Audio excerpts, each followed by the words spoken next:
Hello friends, இன்றைக்கி mushroom gravy எப்படி செய்கிறதுன்னு பார்க்க போகிறோம். என்னோட ஸ்டைலில் சிம்பிளாக எப்படி செய்கிறதுன்னு காமிக்கிறேன்.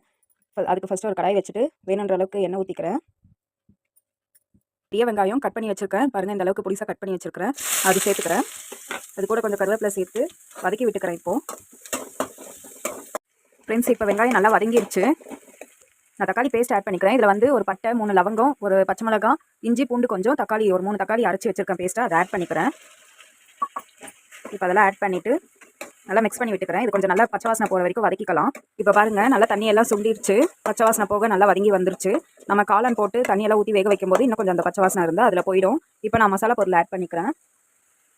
1 ஸ்பூன் மிளகாத்தூள், 1 ஸ்பூன் குழம்பு மிளகாத்தூள், 1/4 ஸ்பூன் மஞ்சள் தூள், 1 ஸ்பூன் மிளகாத்தூள் தனியாத்தூள் தனியாக அரைச்சி வச்சுருக்கோம், அது சேர்த்துக்கிறேன். 1 ஸ்பூன் அளவுக்கு கல்லுப்பு போட்டு நல்லா வறுத்து விட்டுக்கலாம். பாருங்கள், இப்படி நல்லா வதக்கி விட்டுடலாம். அடிப்பிடிக்காத அளவுக்கு சிம்மில் வச்சு நல்லா வதக்கி விட்டுக்கலாம் மசாலாவெல்லாம்.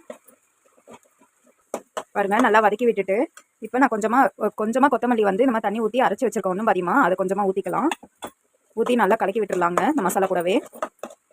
நல்லாயிருக்கும். உங்களுக்கு வேணும்னா அதை ஆட் பண்ணிக்கோங்க கொத்தமல்லி பேஸ்ட்டு, இல்லைனா ஸ்கிப் பண்ணிக்கோங்க. ஆனால் அந்த கொத்தமல்லி ஆட் பண்ணும்போது கொஞ்சம் டேஸ்ட்டு நல்லாயிருக்கும். வேணால் ட்ரை பண்ணி பாருங்கள். இப்போ அது கொஞ்சம் பச்சை வாசனை போகட்டும். பாருங்கள், கிரேவி எல்லாம் நல்லா ரெடி ஆயிடுச்சு. இப்போ இது கூட நான் குட்டி குட்டியாக கட் பண்ணி வச்சுருக்கேன் மஷ்ரூம் எல்லாம் ஆட் பண்ணிக்கிறேன். நல்லா இப்படி மிக்ஸ் பண்ணி விட்டுக்கலாம். பாருங்கள், மஷ்ரூம் எல்லாம் இந்த மாதிரி நல்லா மிக்ஸ் பண்ணி விட்டுட்டு ஃப்ளேம் நல்லா சிம்மில் வச்சுட்டு இப்போ மூடி வச்சுறேன். ஒரு 5 மினிட்ஸ் அந்த மஷ்ரூமில் இருக்கிற தண்ணியெல்லாம் மிக்ஸ் ஆகி அப்படியே அது தண்ணியெல்லாம் விட்டு வரும். அதுக்கப்புறமா நம்ம கொஞ்சம் தண்ணி ஊற்றி வேக வச்சுக்கலாம். ஃப்ளேமில் தான் வச்சுருக்கேன். ஒரு 5 மினிட்ஸ் கழிச்சு பார்க்கலாம் எவ்வளோ தண்ணி விட்டு வருதுன்ட்டு. ஃப்ரெண்ட்ஸ், இப்போ பார்க்கலாம் எவ்வளோ, பாருங்கள் எப்படி வந்திருக்கு, தண்ணி எவ்வளோ விட்டு வந்திருக்குன்ட்டு பாருங்கள். நம்ம இது கூட இன்னும் கொஞ்சமாக தண்ணி ஊற்றி நமக்கு கிரேவி எந்த கன்சிஸ்டன்சி வேணுமோ அந்தளவுக்கு தண்ணி ஊற்றி இன்னும் கொஞ்சம் நேரம் அந்த மஷ்ரூம் வேகிற அளவுக்கு வச்சு எடுத்துக்கிட்டோன்னா மஷ்ரூம் கிரேவி சூப்பராக ரெடி ஆகிடுங்க. இப்போ நான் கொஞ்சம் கூட தண்ணி ஊற்றிக்க போகிறேன். எனக்கு வந்து திக்காக வேணாம், கொஞ்சம் எனக்கு கிரேவி வந்து லைட்டாக தண்ணியாக இருக்கணும் சாதத்துக்கு. அதனால் நான் கொஞ்சமாக தண்ணி ஊற்றி வேக வச்சுக்கிறேன்.